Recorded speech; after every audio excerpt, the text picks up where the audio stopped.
ఏపీలో మహిళా కానిస్టేబుల్ చేసిన పని చూస్తే మీరు వారెవ్వా కానిస్టేబుల్ అంటే కానిస్టేబులే పోన్రే అంటారు కావచ్చు. అందరూ మెచ్చుకునేంత పని ఆ మహిళా కానిస్టేబుల్ ఏం చేసిందే బాలన్న అంటారా? నేను చెప్పుడు కాదు, ఆమె చేసిన మంచి పని వీడియోనే పట్టుకొచ్చిన.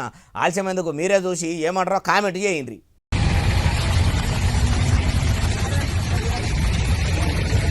అగో చూసినరా, సిమ్మన చీకట్ల సంకల సంటి పిల్లని ఎత్తుకొని ట్రాఫిక్ ఎట్లా క్లియర్ చేస్తుందో. డ్యూటీకి వచ్చేటప్పుడు పిల్లగాన్ని ఇంటికాడనే ఇడిచిపెట్టి రాకుండా ఎందుకు ఇట్లా ఎత్తుకొని వచ్చి సలిలా అందున చీకట్ల డ్యూటీ చేస్తుంది అంటారా?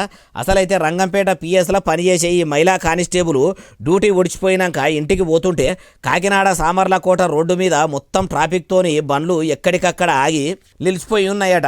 అంబులెన్స్ కూడా నడమల సిక్కుకునేసరికి వెంటనే సంటిబిడ్డను ఎత్తుకొని మళ్ళా రోడ్డు మీదకి వచ్చి బండ్లను ఎక్కడికక్కడ పంపుకుంటా క్లియర్ చేస్తుంటే డ్యూటీలున్న కొందరు పోలీసులు చక్కగా డ్యూటీలు చేయరు, పేరుకు కొలువెక్కి పొద్దుపుచ్చుకొని ఇంటికి పోతారు అంటారు. కానీ అందరు పోలీసులకు ఈమె ఉల్టా ఉన్నది అనిపిస్తలేదు. అందుకే హైదరాబాద్ పోలీసుల పెబ్బ సజ్జనార్ సార్ కూడా ఆయన ఎక్స్ ఖాతాల ఎక్కించి ఈమె గురించి రాసుకొచ్చిండు. ఆడున్నోళ్ళు కొందరు ఇట్లా చీకట్ల సంటిబిడ్డను ఎత్తుకొని పని చేస్తుంటే వీడియో తీసి ఇంటర్నెట్లో ఇడిచేసరికి ఇప్పుడు సోషల్ మీడియాలో పొట్టు తిరుగుతుందట. లేడీ కానిస్టేబుల్ చేసిన పని చూసి చాలా మంది మెచ్చుకుంటున్నారట. కామెంట్ల మీద కామెంట్లు పెట్టుకుంటా పొట్టు దింపుతున్నారట ఈ వీడియోను. మన బాలన్న ముచ్చట్లు చూస్తున్న కూడా చూస్తారని పట్టుకొచ్చిన. ఎట్లున్నది మరి మహిళా కానిస్టేబుల్ మేడం చేసిన పని? మీరు ఏమనుకుంటారో కామెంట్ పెట్టుండ్రి అంటుర్రు ఈ ముచ్చటిన్నోళ్ళు.